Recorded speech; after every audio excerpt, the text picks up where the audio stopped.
கர்மா அதை தீக்கிற ஒரே தாய்னா அது வாராகி அம்மா தான். அம்மா நம்ம எல்லாரையும் கும்பிடுறோம், பட் அம்மா வந்து நம்மளை நேசிக்கணும். வாராகி அம்மா நம்மளை நேசிக்கணும், அது பெரிய விஷயம். எனக்கு உண்மையில எனக்கே ரொம்ப ஒரு மாதிரி அழுகத்தான் என்னன்னு தெரியல. ஏன்னா நான்லாம் ஒண்ணுமே கிடையாது, நான் சாதாரண ஆளு. என்ன இங்க வர வச்சு இங்க பூஜையில நிக்க வச்சு குருஜியை சந்திக்க வச்சு இவங்களெல்லாம் பார்க்க வச்சிருக்கான்னா எங்க அம்மா எவ்வளவு பெரிய ஒரு மகிமை பண்ணியிருக்கான்றது. நிறைய கும்பிடுவேன், சில நேரம் அந்த அம்மாவை நிறைய நான் திட்டுறேன், நிறைய வாட்டி திட்டிருக்கேன். ஏம்மா இப்படி எல்லாம் பண்ற? என்ன தேடி எங்க அம்மா வந்தாங்க. நீங்க சொல்ற மாதிரி நாம தேடி போக வேண்டியதே இல்ல, அந்த அம்மாவுக்கு நம்மள பிடிச்சிருச்சுன்னா கண்டிப்பா வந்துருவாங்க. குழந்தை, உண்மையிலேயே குழந்தை கூப்பிட்ட உடனே ஓடி வருவாங்க, அந்த மாதிரி ஒரு தெய்வம். வெற்றியும் வல்லமை தந்தருளும் உன் கருணை கண்களே, ஆதியாய் தோன்றி அகிலத்தை காக்க ஜோதியாய் சுடரொளியாய். உண்மையிலே ரொம்ப சந்தோஷமா இருக்கு. பேர் இது மாதிரி என்னோட பாலாம்பிகை பேர் வந்து யாருக்கும் இல்லைன்னு நினைக்கிறேன் இது வரைக்கும். குருஜியை பார்த்ததில் ரொம்ப சந்தோஷம். நீங்கள் பேசுனதில் நான் அப்படியே மெய் மறந்து நிறைய விஷயம் தெரிஞ்சுக்கிட்டேன். தெரியாத விஷயங்கள் உங்கள் மூலியமாகவும் நம்ம விளக்கக்கடை ராஜ்யம்மா மூலியமாகவும் நிறைய விஷயம் நான் தெரிஞ்சுக்கிட்டேன். எனக்கும் உண்மையிலே வாராகி அம்மா யாருன்னு தெரியாது. நான் வந்து இங்கே போரூரில் ஓடமா நகரில் ஒரு சின்ன வாராகி அம்மன் கோவில் இருக்குது, உங்களுக்கு தெரியும்னு நினைக்கிறேன். சின்ன கோவில் தான். அங்கே வந்து அந்த அம்மா வந்து மகாராணி மாதிரி உட்காந்துருப்பாங்க. நீங்கள் சொன்ன மாதிரி கர்மா அதை தீக்கிற ஒரே தாய்னா அது வாராகி அம்மா தான், அது யாரும் கிடையாது. அதை நான் நிறைய புரிஞ்சுக்கிட்டேன். எனக்கும் தெரியாது. நானும் ஒரு வாட்டி கோயிலுக்கு போயிட்டு வரும்போதெல்லாம்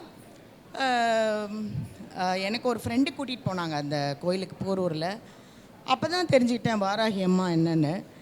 அப்போ நான் வந்து ஒரு கையில் குங்குமமும் ஒரு கையில் எனக்கு சாம்பார் சாதம் கொடுத்தாங்க. அந்த சாம்பார் சாதத்தோட டேஸ்ட்டில் குங்குமத்தை கீழே கொட்டிட்டேன். குங்குமம் அது அப்புறம் வச்சுக்கலாம்னு சொல்லிட்டு சாம்பார் சாதத்தை கடன்னு சாப்பிட்டுட்டேன். அதை ஒரு இன்டர்வியூவில் கூட சொன்னேன் நான். அப்புறம் சாம்பார் சாதம்லாம் சாப்பிட்டுட்டு கை கழுவிட்டு வந்து உட்காடுறேன் நான்.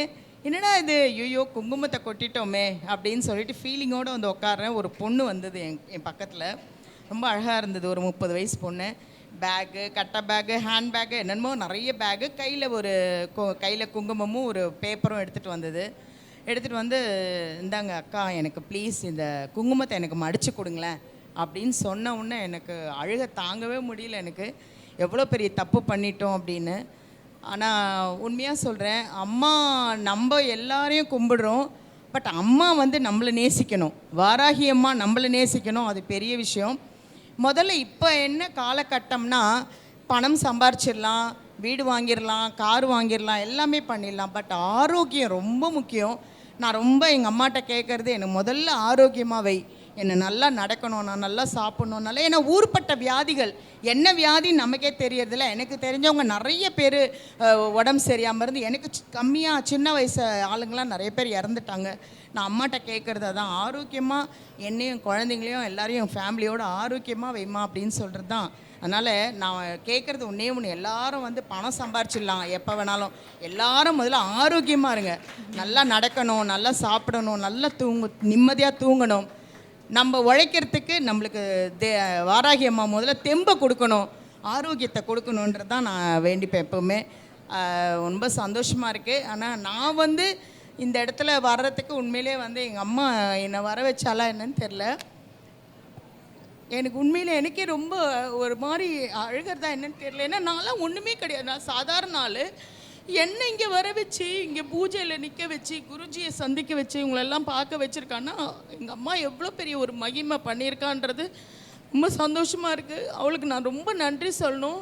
நான் நிறைய கும்பிடுவேன், சில நேரம் அந்த அம்மாவை நிறைய நான் திட்டுறேன், நிறைய வாட்டி திட்டியிருக்கேன். ஏம்மா இப்படிலாம் பண்ணுற, எனக்கே இவ்வளோ கஷ்டத்தை கொடுக்குற, ஏன் என் பசங்க இப்படி எனக்கு நல்லா இருக்கணும், நான் என்னோடய லைஃப் ஏன் இப்படி இருக்குன்னு நான் நிறைய வாட்டி எங்கள் அம்மாவை திட்டியிருக்கேன்.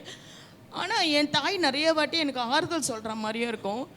என்னை தேடி எங்கள் அம்மா வந்தாங்க. நீங்கள் சொல்கிற மாதிரி நாம் தேடி போக வேண்டியதே இல்லை, அந்த அம்மாவுக்கு நம்மளை பிடிச்சிருச்சுன்னா கண்டிப்பாக வந்துடுவாங்க. அதில் ஒரு மாற்றமும் கிடையாது. விலைக்கேற்றணும், சாமி கும்பிடணும், பிரசாதெல்லாம் எதுவுமே இல்லை. எனக்கு எப்போ தோணுதோ நான் வண்டி பிடிச்சிட்டு போய் அந்த ஓடமா நகரில் எனக்கு எப்போ தோணுதோ போய் கொடுத்துட்டு வருவேன், சாமி கும்பிட்டுட்டு வருவேன். நீங்கள் சொன்னால் நம்ப மாட்டீங்க, எனக்கு ஒருத்தவங்க கிஃப்டாக ஒரு புடவை கொடுத்தாங்க. அது எனக்கு பிடிக்கல. சரி அதை கொண்டு போய் அந்த அம்மா கிட்ட கொடுத்துருவோம், கட்ட சொல்லுவோன்னு சொல்லிட்டு கொண்டு போய் நான் அந்த அம்மாட்ட கொடுக்க சொல்லி அந்த புடவையை சாத்துங்கன்னு சொல்லி அந்த அண்ணங்கிட்ட சொன்னேன். அவர் அதை தூக்கி எரிஞ்சிட்டார். இதெல்லாம் புடவையா? நான்லாம் 4000 5000த்துக்கெலாம் வாங்கி எங்கள் அம்மாவுக்கு சாத்துறேன், என்ன நீ எடுத்துகிட்டு வர, தூக்கிட்டு போ அப்படின்ட்டாரு. அப்படியே அழுதுட்டு, ஏன் இப்படி நம்ம அப்போ எங்கள் அம்மா சொல்கிறாங்களா அப்படின்னு. ஆனால் 2 நாளில் கையில் ₹1 கிடையாது என்கிட்ட. அந்த 2 நாளில் நான் போயிட்டு அம்மாவுக்கு அழகான ஒரு 1700 ஒரு புடவை வடபழனியில் போய் பெரிய ஒரு ஆரம் வாங்கி அதை கொடுத்ததுக்கு அப்புறம் தான் நான் நிம்மதியாக தூங்கினேன். எனக்கு அவ்வளோ சந்தோஷமாக இருந்தது. அதை கொடுத்த உடனே நம்ம கூடெல்லாம் எங்கள் அம்மா இருக்காங்க, வாராகி அம்மா இருந்து நம்மளை வாழ வைக்கிறாங்க. இப்போ இருக்கிற காலகட்டத்தில் அம்மா மட்டும் அவங்கள பிடிச்சிக்கிட்டிங்கன்னா போதும், அவங்கள கூப்பிட்டாலே வருவாங்க. குழந்தை, உண்மையிலேயே குழந்தை, கூப்பிட்ட உடனே ஓடி வருவாங்க. அந்த மாதிரி ஒரு தெய்வம் எங்கேயும் நிறைஞ்சி இங்கேயும் உக்காந்துருக்காங்க. யார் மூலியமோ எங்கேயோ உட்காந்து எல்லாரையும் பார்த்துட்ருக்காங்க. அது எனக்கு நல்லா தெரியுது, கேட்குறாங்க, பார்க்குறாங்க நம்ம எல்லாரையும். அதனால் ரொம்ப சந்தோஷமாக இருக்கேன். என்னையும் கூப்பிட்டு மேடையில் வாராகி அம்மாவை பற்றி பேச வைக்கிறதுன்றது ஒரு பெரிய அனுகிரகம். ரொம்ப சந்தோஷம். Thank you, thank you Raji ma'am, thank you. நன்றி பாலாம்பிகை. ரொம்ப சந்தோஷம். பன்றி முகம் கொண்டு வாரி வாரி கொடுக்கும் வள்ளல் நீயே, தாயாய் நீ திகழ்ந்திருப்பாய், உன் கண்கள் ரெண்டும் மின்னொளியாய், வெற்றி வல்லமை தந்தருளும் உன் கருணை கண்களே, தாயாய். ஸ்ரீ அரோரா புரொடக்ஷன்ஸினுடைய உரிமையாளர் KM விஷ்ணுபிரியா அவர்களை ஒரு அரங்கம் நிறைந்த கைத்தட்டலோடு மேடைக்கு அழைக்கின்றோம். ஒரு பெண் தொழில் முனைவோர் அப்படின்னு நினைக்கும் பொழுது ரொம்ப மகிழ்வாக இருக்குது. அவங்களுடைய நட்பு நீண்ட காலமாக தொடர்ந்துட்டு இருக்கிறதுனால சொல்கிறேன், ஒரு மிகப்பெரிய பலம் வாய்ந்த பெண்மைன்னு நான் சொல்லுவேன். விஷ்ணுபிரியா அவர்களுக்கும் இந்த நிகழ்வில் ஒரு அன்பின் பரிமாறல். விளக்கும் பன்றி முகம் கொண்டு வாரி வாரி கொடுக்கும். அனைவருக்கும் வணக்கம். இன்றைக்கி இந்த ஸ்ரீ வாராகி டிவி வழங்கும் வாராகியும் நானும் இந்த நிகழ்ச்சியில் நான் கலந்துக்கிட்டதுக்கு ரொம்ப ரொம்ப மகிழ்ச்சி. அதை விட இங்கே நம்ம இருக்கிறோன்னா, நம்ம இந்த இடத்துல இருக்கிற எல்லாருக்குமே ஒரே காரணம் இந்த வாராகி அம்மன் தான். ஸோ இந்த வாராகி அம்மன் தான் நம்மளை இங்கே வர வச்சுருக்காங்க. நம்ம குருஜியோட இன்றைக்கி இந்த மேடையில் இந்த விளக்குக்கடை ராஜி அக்கா, அப்புறம் இந்த நிகழ்ச்சிக்கு வர மெயின் காரணமாக இருந்த மாரிமுத்து சாருக்கு என்னுடைய மனமார்ந்த நன்றி. அதே மாதிரி இந்த இடத்துல நான் ஒரு 2 விஷயம் சொல்ல ஆசைப்பட்றேன்.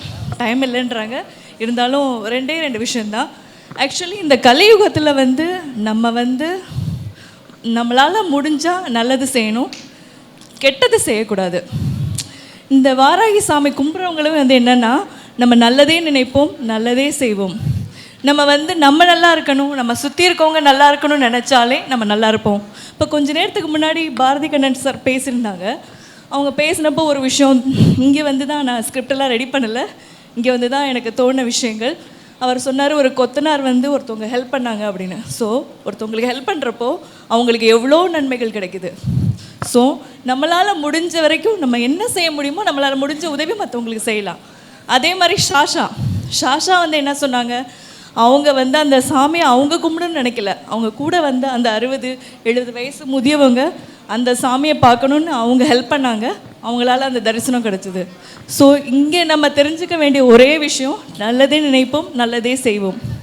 வாழ்க வளமுடன். வாராகி தாயே போற்றி.